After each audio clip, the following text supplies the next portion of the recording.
Well, it's 3:20. Really appreciate y'all coming on back to our main line here for our last plenary closeout. I just want to thank y'all so much for being here today. I hope y'all had fun. I know I did.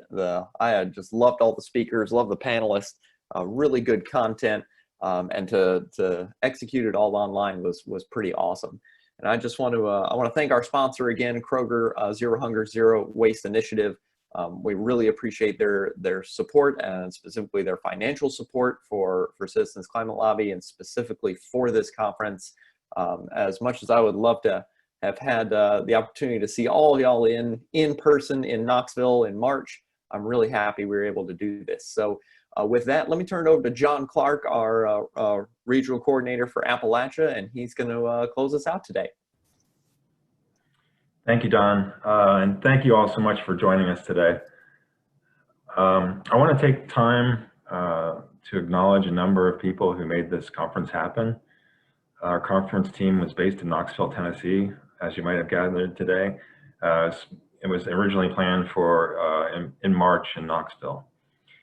So I'd like to thank Brady Watson, Marty Pierce, Leanne Garrett, Gabriella Meow Kropacek, Chet Hunt, and Laura Humphrey. Tennessee State Coordinators Jan Berry and Don Kraus, and Regional Coordinators Salemi Hernandez and Don Addu. I'd also like to thank all the four-person teams today who provided the tech support, monitored the chats and videos, and moderated all the sessions. Salemi and I put out the word looking for volunteers to help out with this amazing conference, and you guys responded. So thanks to all of you. The team putting this conference together is top-notch. So COVID-19 has thrown the world a curveball for sure. As an organization who takes pride in building relationships and staying connected, we've been challenged without a doubt.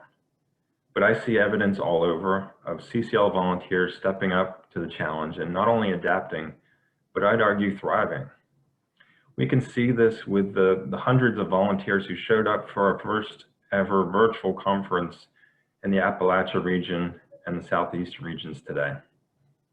I saw this in June when in my own state of Pennsylvania, volunteer Jesse Snyder convinced 2 Catholic university deans to attend a virtual meeting with our Catholic Republican senator's office. And I saw this just this past week when, thanks to Tennessee State Coordinator Jan Berry, we met face-to-face with not 1, but 2 Republican members of Congress, along with experts from Oak Ridge Labs, to talk about the Energy Innovation Act and climate change.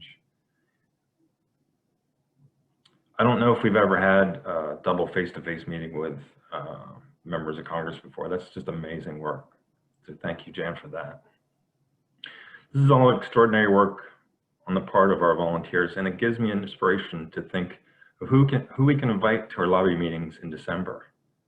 Adapting our chapter meetings to a virtual format has allowed me to take part in chapter meetings and meet volunteers from all over my region, and to hear the exciting things you're all working on, something I would have never been able to do with in-person meetings. So thank you all for that. The pandemic has harmed a lot of Americans for sure, and lives lost and a devastating blow to our economy. But one thing that gave me hope was a glimpse of a world with clean air and water. News stories with pictures of clear skies over the Los Angeles skyline, views of the Himalayas from Punjab, India, blue skies over Beijing, Paris, and Phoenix. Basically a world without carbon pollution we know is clouding our skies and our lungs and baking our planet. During the shutdown, turkeys and fox came into my Lancaster, Pennsylvania suburban neighborhood for the first time I can recall, as if to show their approval of this new normal. But like Dr. Hayhoe pointed out this past Earth Day, we know this normal cannot be sustained in the manner in which it happened. Shutting down all the world's economies is not a sustainable solution to reducing carbon pollution. People need to work to provide for their families. Carbon fee and dividend is a sustainable solution, however. I have no doubt we will achieve this goal. We have no choice but to find an effective solution we can all agree on. And we know what that effective solution is. And my hope of passing fee and dividend legislation in Congress has turned into confidence it will happen. Just like CCL volunteers adapted quickly to working in a virtual world and are finding ways to make new and even bigger things happen.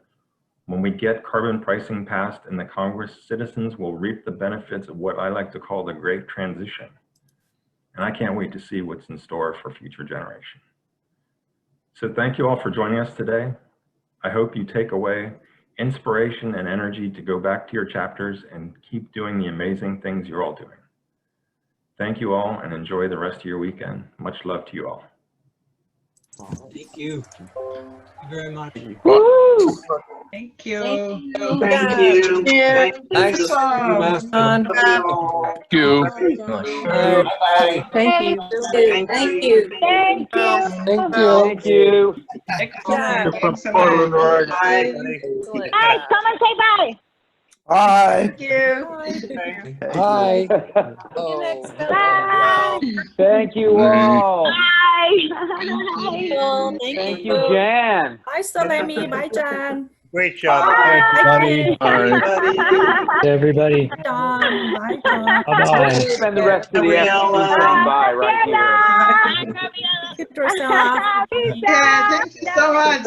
Thank you all. I know.